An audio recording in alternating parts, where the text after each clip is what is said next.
We're less than 24 hours from the midterm election, and this afternoon, we're talking about election security and the rising number of threats. Authorities are warning that extremists could target election infrastructure, personnel, or even voting sites. Now, there's also concern about voter suppression and intimidation. ABC's Rena Roy shows us how the Justice Department is responding right now.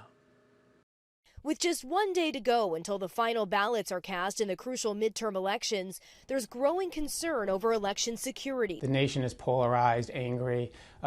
Growing number of people in our society just don't trust government. While officials say they are not aware of any specific plots at this time and most Americans will vote without a hitch, experts worry about the ongoing threat to election workers, polling locations, and political officials in an environment filled with misinformation and conspiracy theories. A county clerk in Colorado who helps oversee elections says he wears a bulletproof vest to work every day. And I have had some incidences in the past where people have followed me back to my neighborhood. That prompted me to start talking with the sheriff about, personal safety.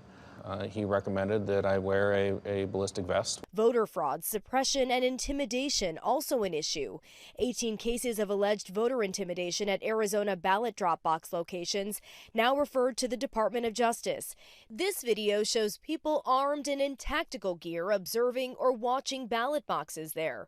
The DOJ now monitoring some polling locations in 24 states for compliance with federal voting rights laws. A recent Homeland Security bulletin saying perceptions of fraud and reactions to divisive topics will likely drive sporadic plotting of violence. They've been listening to some of their social media feeds or reading misinformation online. Those theories persist in many cases by some of the very candidates who are running to take over in this year's midterm elections. And fueling the fire, 60% of Americans will have an election denier on the ballot, according to 538.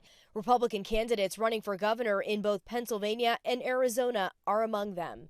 Experts say foreign interference is also helping sow distrust in the federal government. One Russian entrepreneur admitting publicly for the first time that he has interfered in U.S. elections and saying on social media that will continue. Rena Roy, ABC News, New York.